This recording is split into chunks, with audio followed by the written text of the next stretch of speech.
Good day, class. Um, I would like to again ask your sincere understanding a for quite a while that we've been gone off air. No, I haven't really uh, made some specific time for this asynchronous class that we are having. All because of a lot of things that really came up, and I had a difficulty in scheduling my time also. But at any rate, um, thanks that or thanks God that at least the typhoon has gone past our location, that we are now able to get a good signal also of the internet. Last week, when there was an impending typhoon, there was a very erratic signal of the internet, and I couldn't make a more stable like delivery of our class, so that I decided to just uh, postpone it altogether. But here, this time, we are back on air, and we are looking at a crispy signal from our internet provider, so that we can resume everything as normal as it was. No, so the last module that we have discussed was into module one, and we are now in module two, and module two covers three lessons. No? Three lessons. Now, module three is just one lesson. So, after these three lessons, I would be prepared or ready to give you the final exam. And but the final exam is rather take home. No, it's an essay and something that really will challenge your imagination and understanding of the concept that we have discussed in class. No, so I hope that you have gotten something in module one. We have uh, discussed a lot of things in module one, and in fact, it comprises well more than 60% of the lesson in like uh, LAM 211 is discussed in module one. No, and then the only thing that we are sort of deficient is the reporting part. No, so that maybe we can compensate that in another way. No, so we are now with module two, and the first lesson is on lesson 2.1, that is land management and policy environment in the Philippines. No, so we have already differentiated what do we mean by land administration, land management, and also what is land policy. We also have differentiated what is the difference between land policy and also uh, uh, uh, land policy and land management, and as well as land administration. And we have also defined and differentiated what is the difference between a policy and a law. Okay, so you have to be more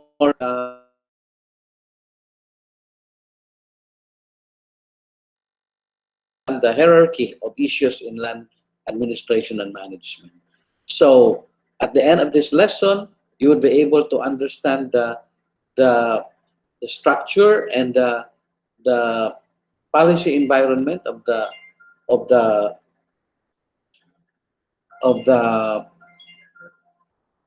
our class. Then I would assume that all of you, if not most of you, if not all, is really going to catch up with what we are deficient in terms of the coverage of the lesson. Now, this afternoon or today, we will discuss on land management and policy environment in the Philippines. So, firstly, just to better understand the organizational and technical operational and or the land operation of the land administration and management systems in the Philippines. That's more or less the what we expect from this particular lesson. Now, questions: can we implement land administration without land management? What do you think? Why or why not? No?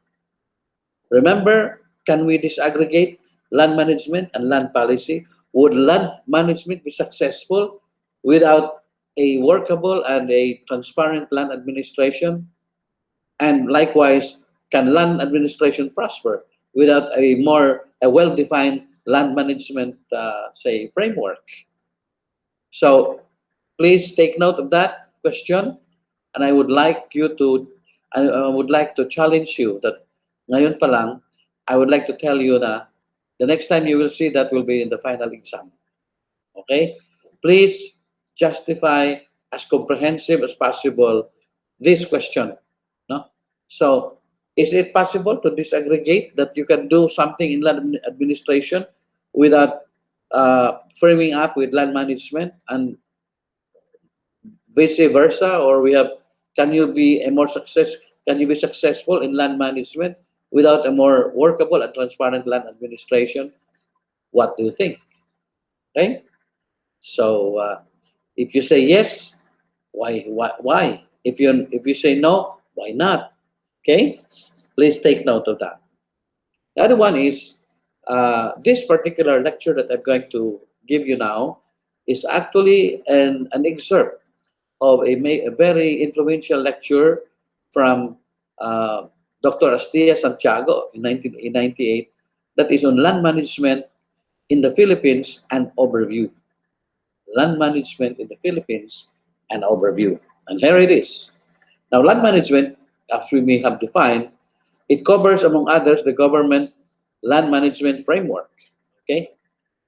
And then the options and activities as implemented by various public entities, organizations in the government. No? So there is a structure that implements. A structure cannot be operationalized or cannot function without a clear legal basis. Okay? A legal basis cannot be done or cannot have the force of law if it is not based on the policy of the government. Okay? So in other words, from the hierarchy of issues, you have a policy and you need a law to implement the policy. And from that law, you organize who is going to implement, structure and operation, and then we do land management from that direction, and then down the line you have land administration activities. Okay, so land management is broader than land administration, as you might have recalled it from the previous lecture. It covers all activities associated with management resources and that are required to fulfill. Remember this. No? Land management is essential because it is required to fulfill socio-political objectives and achieve sustainable development. In other words, there is socio-political or even economic objectives without compromising the environment. This is obvious in the hierarchy of land issues. Okay? Always remember, what do we mean by 3 R's in land administration and management? What are the hierarchy, or what is the hierarchy? What are the hierarchies of issues in land administration and management? You have to remember this very important concept. Now, in the Philippines, or in the Philippine context, land management system takes its primary legal or mandate from the fundamental laws of the land. Okay? Land management takes its fundamental scaffold or framework from the 1987 Philippine Constitution. Okay? Fundamental laws of the land. Now, the Philippine Constitution has the overarching legal framework for reforms that needed to be done in the land sector, okay? Particularly on land administration and management aspect. So it's clearly defined in the Constitution. Where in the Constitution are we referring to? Okay? Now, first, we need to be particular about the declaration of state policies involving land or land administration and management. It is embodied in Article 2. What is stated in the Article 2 is particularly in Section 10 and Section 21. In Article 2, Section 10, it states that the state shall promote social justice in all phases of national development. Social justice in all phases of national development. Land development, industrial development, there is social justice, equity among the participants and stakeholders of the country. In Section 21, likewise, it states that the state shall promote comprehensive rural development and agrarian reform. Okay? Promotion of comprehensive rural development and agrarian reform. Moving on to Section 22 also says that the state recognizes and promotes the rights of indigenous cultural communities within the framework of national unity and development. There is again a provision for land there, recognizing or promoting the rights of indigenous cultural communities. Okay? Now, Section 28 likewise also said that subject to reasonable conditions prescribed by law, the state adopts and implements a policy of full public disclosure of all its transactions involving public interest. In fact, there is already a law in addition to this, which is the Freedom from Information Law, FOI. Now, that was the declaration of policies involving land. Now, specifically, there is also what is known as a clearly defined policy, okay, embodied in the Constitution in Article 12, that is the national economy and the patrimony of the nation. Okay. In Section 1, it emphasizes something like the Constitution or the government emphasizes on a pro-poor policy bias in terms of distribution of opportunities, income and wealth of the country, and that access, exploitation, benefit sharing of the produce of the nation shall be intended for the Filipinos and must be owned by Filipinos. So ownership of the income, wealth, and other natural resources, the ownership must be for Filipinos. Section 2, likewise, says that the ownership boundary with exploration, exploitation, and or utilization of natural resources, including land, that should be fully or 60% owned by Filipinos. Okay? Either fully owned or 60% owned by Filipinos. Especially if we do not have the technology, we partner with other countries and they own 40% and we own 60%. And that's provided for in the Constitution. Section 3, moving on, it defines the public lands, including the classification of land for public domain. Okay? Except for agricultural purposes by individuals or corporation, the government approves acquisition of lease or rental for not more than 25 years. Okay? Dili pwedeng forever ang occupancy of a private corporation in a public land, no? So na limit because all land areas or unless otherwise like identified or secured by a fully recognized instrument like title. Now, all lands in the Philippines are considered state-owned or owned by the government, or therefore it is a public land. Okay. The Department of Environment and Natural Resources is the mandated agency of the government to operationalize the implementation and supervision of an effective national land management system. So, it is the DNR who will implement an effective national land management system. So, if you come to think about land management system, what are in there? Okay, what are some of the basic information that we can get if we look at if you are looking at a land management system, what should be in there? Okay.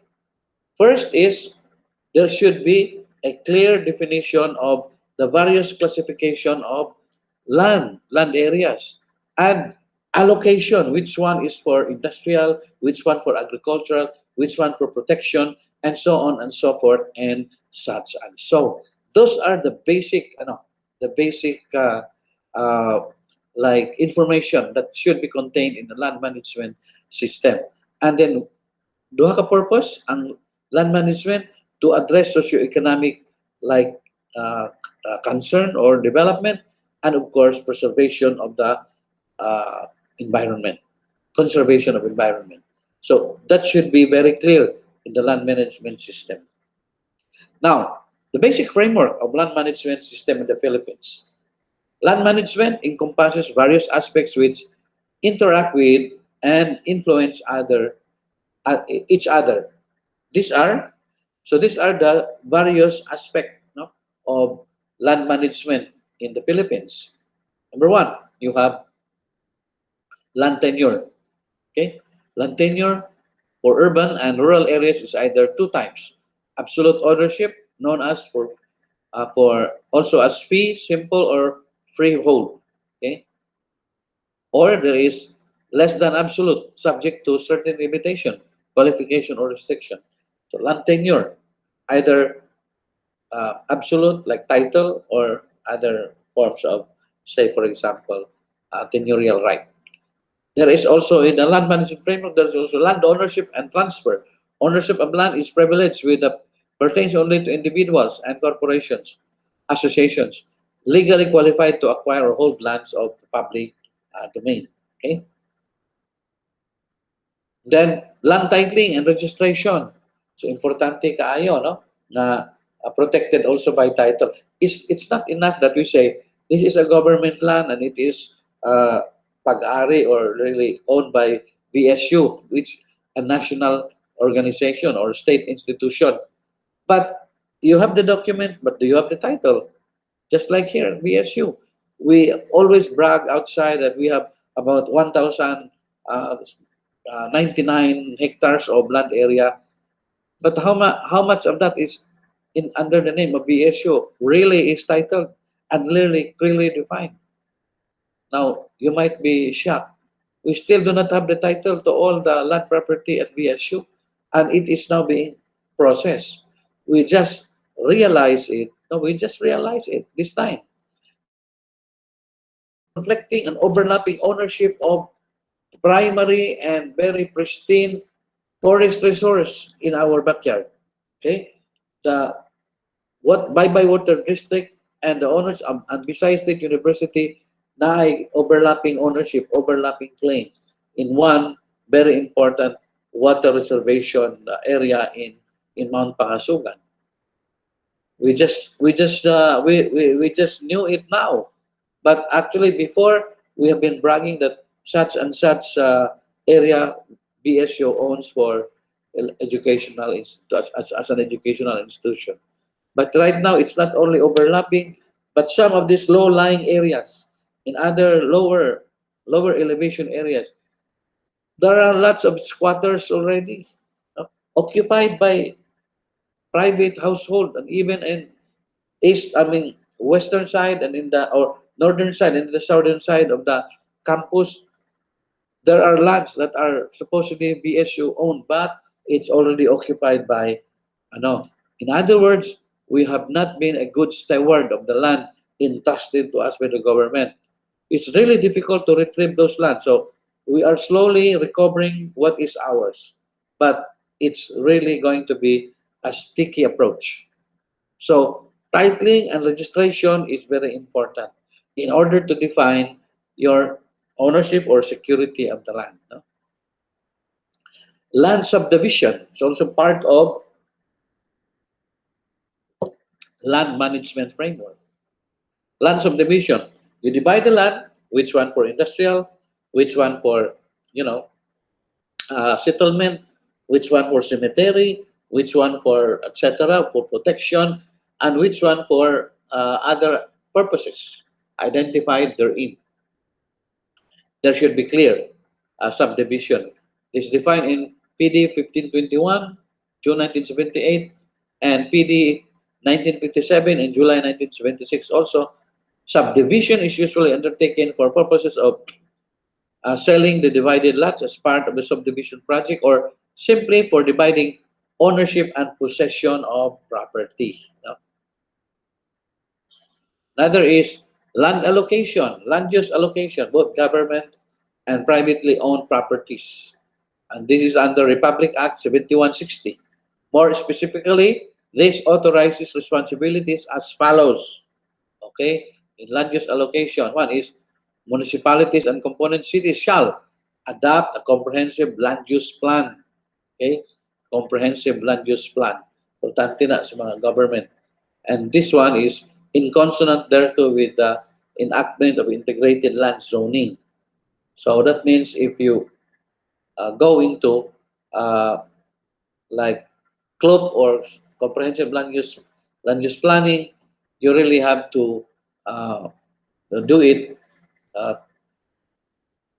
in a way that it is transparent and also updated, because land ownership and landscape of properties may change from time to time. No, so another is land conversion or reclassification. There are those public lands that are already occupied by private individuals, and it is already being considered a settlement. So there is going to be land conversion that should be passed as legal basis of reclassifying the land. Just like, for example, in Surigao, 600 hectares of prime lots inside the city. Can you imagine, inside the city? 600 hectares, where Jollibee, where McDonald's is constructed, basta 600 hectares within Surigao City. It's a public land. And how come these people are paying rental? They're paying rental. Who receives them? It's not the government. It's private individual. But are they paying tax? I doubt. No. So these are I would say priority. These are of priority concern, so that the revenue that is supposed to accrue to the government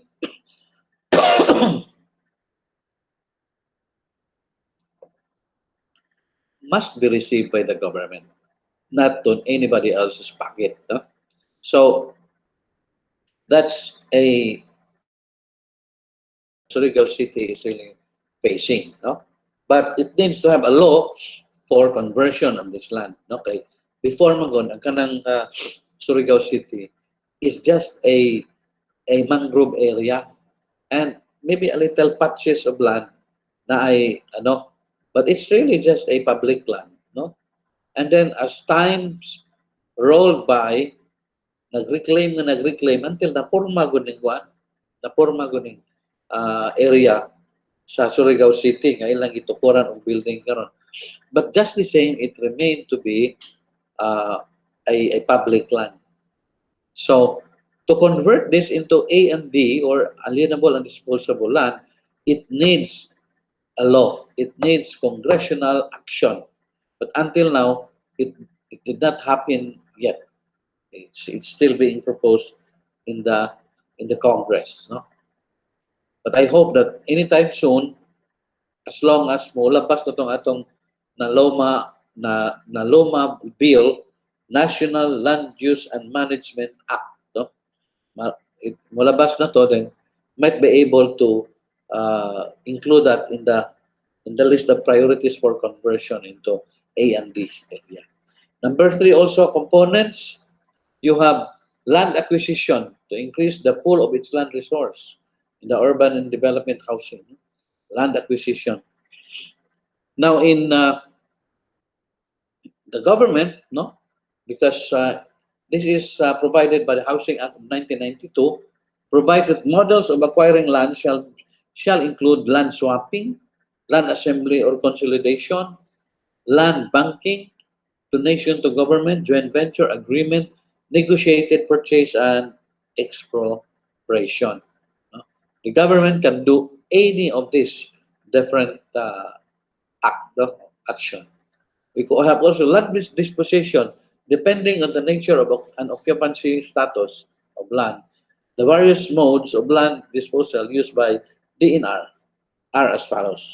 One is you have sales patent, homestead patent, free patent, voluntary confirmation. So you have compulsory confirmation. So maybe half a centuries ago, kusog kaining homestead patent in Mindanao, no? Because there were huge tracts of land unoccupied by people, so that they want to populate the area. They told the people na if you can clear maybe 10 or 12 hectares or 24 hectares, have it measured, then it's yours already because it's a government property, and the government would want to make use the best would want to make the best use of land for to feed the burgeoning population of the country. So it can be like that. Or you have a free patent, that means the title, or sales patent, that means kanang i-kuan sa baligya, ini ka transfer for manang ibaligya, no? Now the CLUP. What is comprehensive land use plan? The CLUP puts into practice in the practice the essence of local autonomy among LGUs. No, this process and its output, which comes in a form of comprehensive land use plan document, it sets the direction which the LGUs have to take to enable them to attain their LAM vision and transform them into active partners in attainment of national goals. Actually, kanang CLUP is just an instrument for the proper and workable implementation of land management. Because in a CLUP, identified na diha ang asa ang mga area, which one for agriculture, for settlement, for protection, which one for whatever, no, for forest or protection area. So it's clearly identified in the CLUP, and then you provide a plan for how to make the best use of this. So in other words, it addresses very important issues again. You have for sustainable development and environment and natural resources, and also to address economic development. Because if CLUP is properly implemented, it will harmonize, for example, land values. Okay? It will not assign low values for areas that are identified as commercial or industrial. Karon, wala.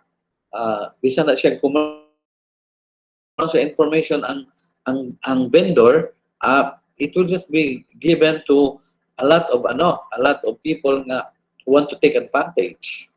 Okay? So if you are familiar of the CLUP, you would really become familiar also in terms of what to do with your property, in terms of whatever plans you might have. For example, if you know the CLUP o bye-bye, and in that CLUP, it's already clearly defined as an diversion road.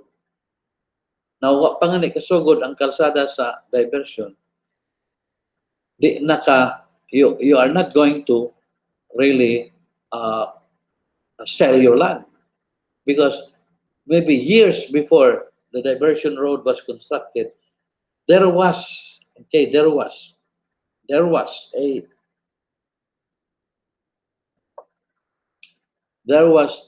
a throng of people shopping for land in that area. Yami ko nga, mag-shop og land, pila-pila naman ni, murag karubian or maybe kakugunal area man ni. And they will insist to buy it. Maybe that time you are also the one also really need money, whatever amount. Anyway, it's not productive, and it's just cogunal and mountainous. I'll just sell it for like 150 pesos per square meter. Okay, because you don't know the CLUP. These people knew the CLUP. Okay, they already have anticipated that 5 years from now there's going to be a diversion road that will be constructed, and rightly so. After 5 or maybe 7 years, there you are, the diversion road, constructed already, laid out and constructed, and even finished Upon completion of the diversion road, the price of land in that area skyrocketed. You sold your land for 150 square meter, 150 per square meter. The going price now along the diversion road is already 3,000 per square meter. Can you imagine the lost opportunity? All because you do not know the clue.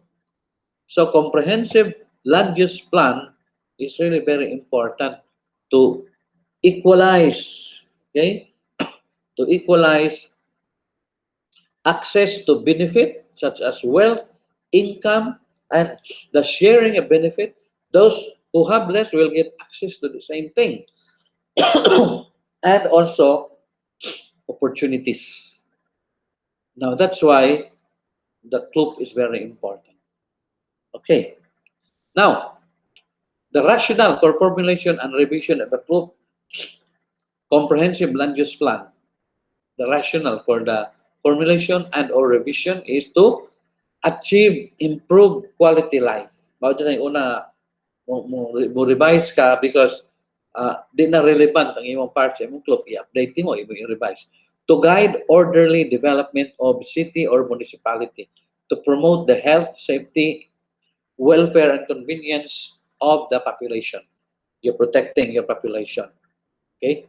That's why i-revise ang club. Uban, ano na naman po ng club? You do not know. Importante educate.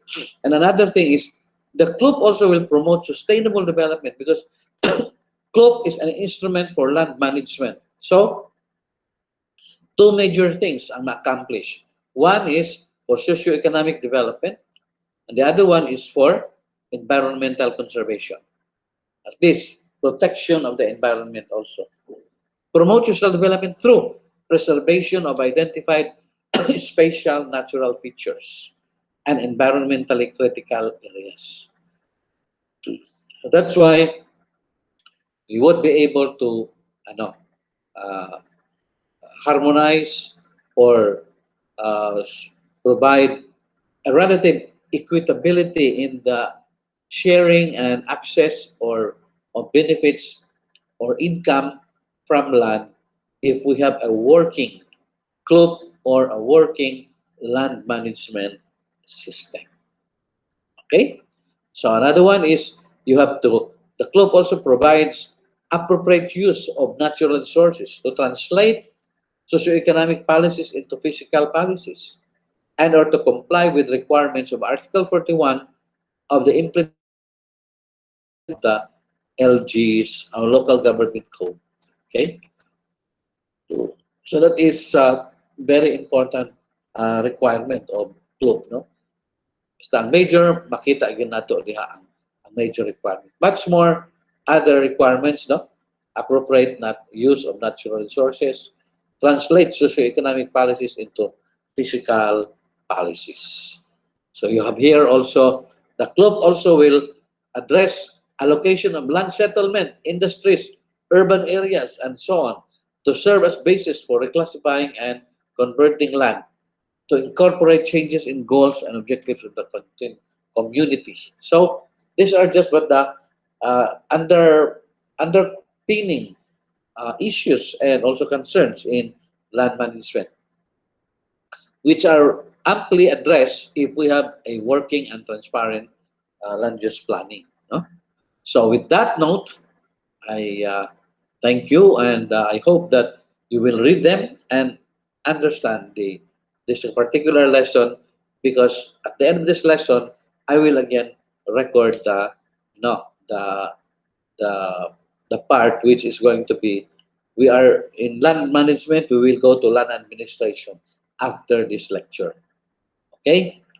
Thank you, and have a good day for all of us.